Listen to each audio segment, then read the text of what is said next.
আল্লাহ তাআলা অবশ্যই কবুল করবেন, কারণ এটা হাদিসটা, এটা পবিত্র কোরআন কারীম আল্লাহ তাআলা আয়াত নাযিল করে দিয়েছে। তুমি কি জানো বান্দা, এই রাতটা 1000 মাসের চেয়ে উত্তম। 1000 মাস, 1000 মাস কাকে বলে?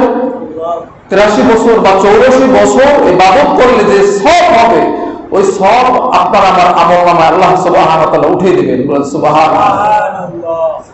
এই বিজয় সংখ্যা রাত্রির ভিতরে আমাদের ইবাদত করব ইনশাআল্লাহ। জোরে বলেন ইনশাআল্লাহ, জোরে বলেন ইনশাআল্লাহ। আল্লাহ কবুল করুক। অনেকেই বলেন না ভাই, বলেন না ইনশাআল্লাহ, একটু মুখ খুলেন ভাই, বলেন ইনশাআল্লাহ। রাগ করেন না, রাগ করেন না, এটা বুঝবেন একদিন।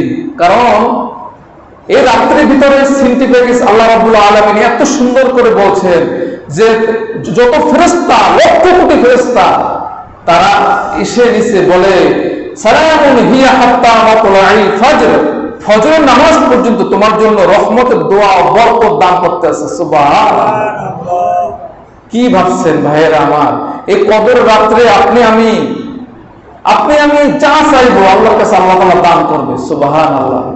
আল্লাহ রাসূল সাল্লাল্লাহু আলাইহি ওয়াসাল্লাম এই শেষ দশকে কোমরে গামছা বেঁধে, কোমর শক্ত করে শেষ দশকে সারা রাত্রি ইবাদত করছেন। বলেন সুবহানাল্লাহ। শুধু ইতিকাফ বলছেন, 1 বছর শুধু ইতিকাফ করেন আল্লাহ রাসূল সাল্লাল্লাহু আলাইহি ওয়াসাল্লাম। শুধু হাদিস শরীফে আছে 1 বছর। ও তার জিন্দেগিতে 1 বছর শুধু ইতিকাফ করেন নাই, 7 বছর ইতিকাফ করছেন। কেন ইতিকাফ করেন নাই? অবশ্যই এখানে কারণ আছে।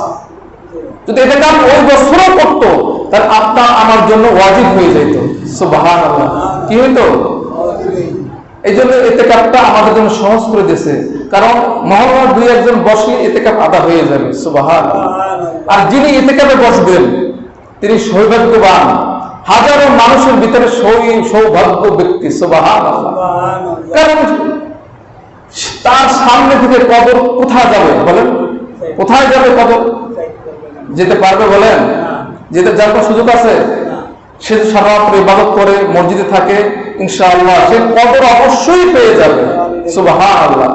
আর এই লাইলাতুল কদরে ইতিকাফ এমন একটা জিনিস যে ইতিকাফের ভিতরে আল্লাহ রাব্বুল আলামিন আপনার রিজিকের অভাব দূর করে দিবে, আপনার নেক হায়াত বাড়াই দিবে, স্বাস্থ্য ভালো করে দিবে, সমস্ত দিক থেকে আল্লাহ রাব্বুল আলামিন আপনার সাহায্য করবে। সুবহানাল্লাহ। আর এই ইতিকাফ করি কারা? আমরা সবচেয়ে মুরব্বী, যার কোনো ইবাদত অতটা গুরুত্বপূর্ণ মনে হচ্ছে না, উযু করছে, রুজু আছে কিনা, এমন ব্যক্তিকে আমরা নির্বাচন করি যিনি ইতিকাফে বসবেন। ইতিকাফ করবে, ছাগল বাইন্ধে যাইবে, ইতিকাফ করবে, বাইরেও যাইবে।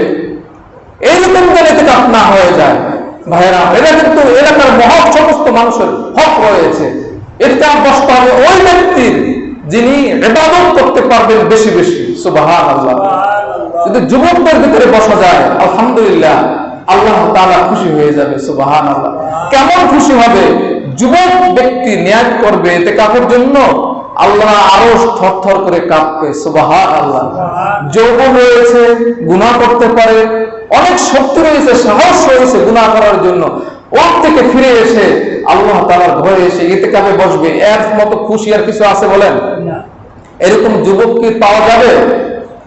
ইনশাআল্লাহ দোয়া করলে পাওয়া যাবে। দোয়া করলে কি করা যাবে? পাওয়া যাবে ইনশাআল্লাহ। আমরা যদি বলি ইনশাআল্লাহ পাওয়া যেতে পারে। আর এই ইতিকাফ হিসাবে সকলেরই বড় দরকার, কারণ এই ইতিকাফ আমরা কিভাবে বানাইছি? শেষ দশকে বানাইছি। মার্কেট করতে হবে, স্ত্রী পুত্র ছেলে মেয়ে সকলে মার্কেটে চলে যাবে, মার্কেটে ভিড় লাগাই দেবে, নামাজ রোজা নাই, কিচ্ছু নাই। প্রথম 10 দিন নেশে কারা জানেন? প্রথম 10 দিন নেশে যে আপনার যারা শাকসবজি বেচে তরকারি, দ্বিতীয় মাঝখানে 10 দিন নেশে যারা কাপড় বেচবে হারা, তৃতীয় 10 দিন নেশে যারা গয়না গাড়ি বেচবে হারা। কি বলেন? মানে রমজান মাসটাকে ভাগ করে ফেলছে মানুষের। আর আমরা বলি কি 27 মনে হয় ওই দিন কদর, আমরা ওই দিন ভাববো কেন? আপনি আমি এটা ভাবতে পারি না যে 21 হতে পারে, হতেই পারে, নাও হতে পারে। আল্লাহ রাসূল সাল্লাল্লাহু আলাইহি ওয়াসাল্লাম সাহাবীদেরকে নিয়ে সামনে এরকম বলতেছিল যে সবে কদর কোন রাত্রি হবে। এরকম কথা বলতে বলতে বলতে বলতে বলতে হঠাৎ করে জিবরাইল আলাইহিস সালাম এসে, আসসালামু আলাইকুম ইয়া রাসূলুল্লাহ, জিবরাইল কি একটা নাজিল করবে এইরকম কথা বলতেছিল। হঠাৎ করে হুজুর পাক সাল্লাল্লাহু আলাইহি ওয়াসাল্লাম ওই নির্ধারিত তারিখটা আল্লাহ রাসূল ভুলে গেছে। সুবহানাল্লাহ। বুলাইতেছে কে? বুলাইতেছে কে? কারণ তোমার আমার যদি ভুলেই না দিতে, তাহলে ওই বেজর সংখ্যা রাত্র আর ইবাদত হইতো না, শুধু ওই 27 কদর দিন করে থাকতাম। কি বলেন? এই জন্য ভাইয়েরা আমার, বন্ধুরা আমার, কদরের রাত্রি এত বড় একটা রাত, এত বড় গুরুত্বপূর্ণ একটা রাত, যে রাত্রির ভিতরে আপনার আমার ভাগ্য নির্বাচন হবে। কে কখন মারা যাবে, কে কখন তার রিজিক বাড়বে, কার রিজিক কমবে, কার হায়াত বাড়বে, হায়াত কমবে, সমস্ত কিছু এই কদরের রাত্রির ভিতরে আল্লাহ তাআলা লিপিবদ্ধ করে দেবেন। সুবহানাল্লাহ।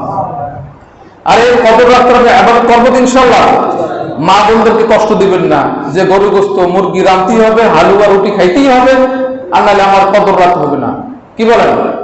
এই জন্য আল্লাহ তাআলা আমাদেরকে সকলকে যেন তৌফিক দান করুন, সবাই বলে আমিন। আমাদের মা বোনদের কষ্ট দেব বলেন? কষ্ট দেব না ইনশাআল্লাহ। আরে ইতিকাফ বসার মতো কেউ আছেন ইনশাআল্লাহ? ইনশাআল্লাহ দুইজন পাওয়া গেছে। আল্লাহ তাআলা বরকত দান করুন, সবাই বলে আমিন। তাদের হায়াতে বরকত দান করুন, রিজিকে বরকত দান করুন, সবকিছুতে আল্লাহ তাআলা ভরপুর বরকত দান করতে, সবাই বলে আমিন। এছাড়া রইতে চান কেউ ইনশাআল্লাহ রইতে পারবেন, নিয়ত করেন ইনশাআল্লাহ। কারণ ভাই আমাদের তো কাজ নাই, আমরা কাজ বানাই লইছি। ওই দোকান যাইতে হবে, মার্কেট করতে হবে, হাউস চাষ করতে হবে। আপনি থেকে বসেন, আপনার সমস্ত কাজ দেখবেন অসলবি বন্ধ থাকবে না। আপনি সদকার মসজিদে কমসে কম 9 থেকে 10 জন এদিকে বসতেছে। প্রথম পয়লা রমজান থেকে বসে 2 জন। প্রত্যেক মসজিদে শহরের ভিতরে 2, 3 জন, 4 জন, 5 জন বসে। এত লস না লাভ বলেন? আল্লাহ তাআলা বরকত নাজিল হয়। এই জন্য যারা ইতিকাফে বসবেন, এটা কিন্তু গুরুত্বপূর্ণ একটা জিনিস। যারা বসতে চান ইনশাআল্লাহ জীবনের সমস্ত গুনাহ খাতা আল্লাহ তাআলা মাফ করে দিবে, বলেন আমিন। ওয়া আখিরু দাওয়ানা আনিল হামদুলিল্লাহি রাব্বিল আলামিন। আমাদেরকে আল্লাহ রাব্বুল আলামিন যে কথাগুলি, যে আলোচনা শুনলাম, আপনার আমার সকলের যেন হেদায়েতের জরিয়া হিসেবে কবুল করুক, সবাই বলে আমিন।